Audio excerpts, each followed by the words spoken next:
The air was thick with smoke and plasma residue. The battlefield stretched endlessly beneath the shattered skies of Tyrannis, 3, a once verdant moon now torn apart by war. Fires danced on the edges of collapsed starships, and the scent of burned metal mingled with something far more chilling, blood. Commander Yvexa of the Serathari Empire had never imagined it would end this way. Her squad was gone. Her ship, a sleek, iridescent predator in its prime, was now nothing but debris scattered across the rocky plains. She staggered, her armored limbs dragging in protest. Purple blood leaked from the gash on her side. Her lungs rattled with each breath. She dropped to one knee, vision fading. The enemy, the humans, had hit harder than expected.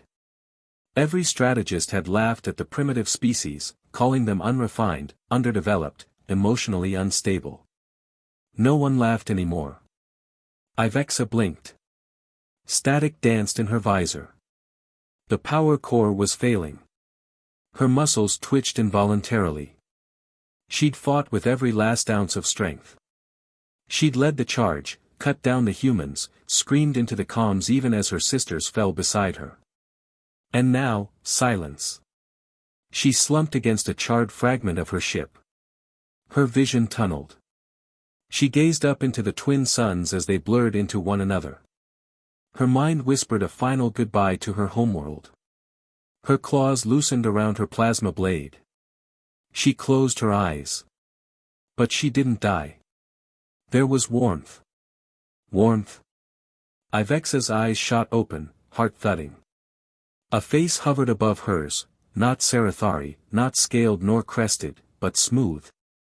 Pale skin, tousled dark hair matted with sweat and grime. Human. She tried to jerk away, instinct screaming, but her body was too broken to obey. The human didn't flinch. "You're okay," he said softly, voice shaking. "You're not gonna die. I've got you." She blinked, stunned.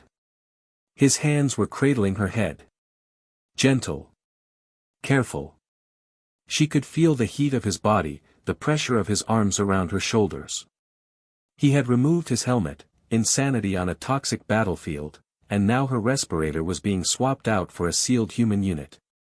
"Why?" she rasped, her voice distorted. "I saw you fall," he murmured. "Didn't feel right, leaving you here. I was supposed to shoot. But I didn't." Yvexa coughed. "You, our enemy." He nodded. "Yeah. And you're supposed to be a monster." He looked down at her wounds, wincing. "But you're bleeding. You're afraid. You're just like us." He pulled something from his side pouch, a human medfoam canister. He began spraying the biofoam along the gash on her ribs. It stung. She hissed. He didn't stop. "Hurts. I know. I've had it a dozen times." Her mind struggled to process it all. Why would a human help her? Why risk his own life for a dying alien? His squad had long retreated, she realized. And hers was gone. This place was a graveyard. And yet, here they were. "You, name?" she asked weakly. He smiled faintly. "Corporal Eli Maddox. Earth Alliance Marine." "And you?" She hesitated. "Yvexa, of House Strathene." "Commander." "Well, Commander," he said, lifting her with effort, "let's get you out of here." "Why?" she gasped. "You gain nothing." He stared into her eyes. "Maybe I'm tired of watching everyone die." Yvexa went quiet. The wind howled across the plains, carrying ash and the low moans of damaged engines. She could hear his heart pounding, steady, firm. She hadn't realized how quiet the battlefield had become until his heartbeat filled the silence. Together, they crawled through wreckage. Eli had slung her good arm over his shoulder, half dragging her.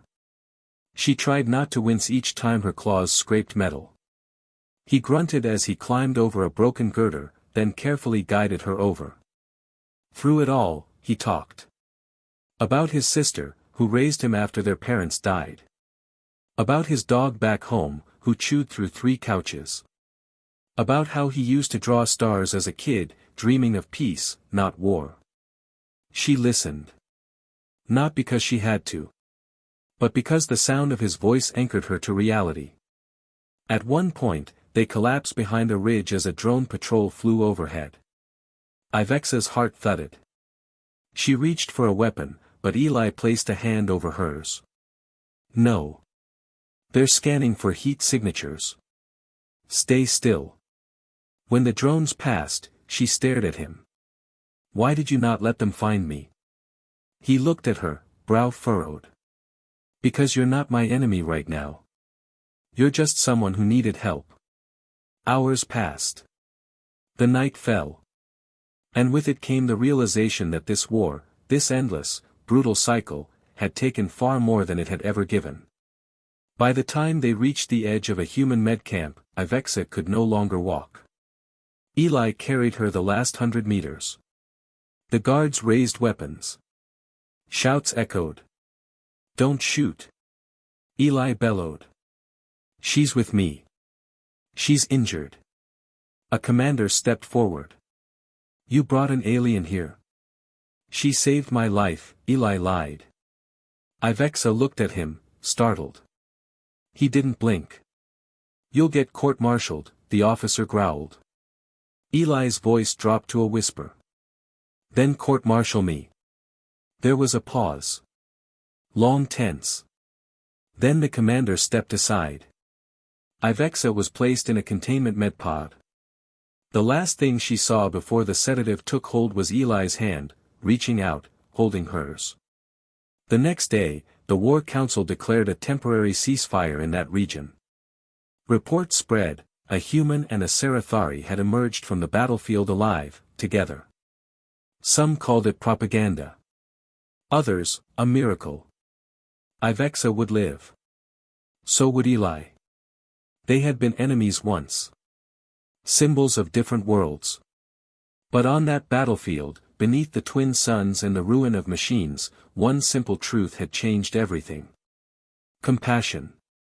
Even in war, it survived. Even in darkness, it burned quietly. She had closed her eyes to die. But she opened them, to a human holding her.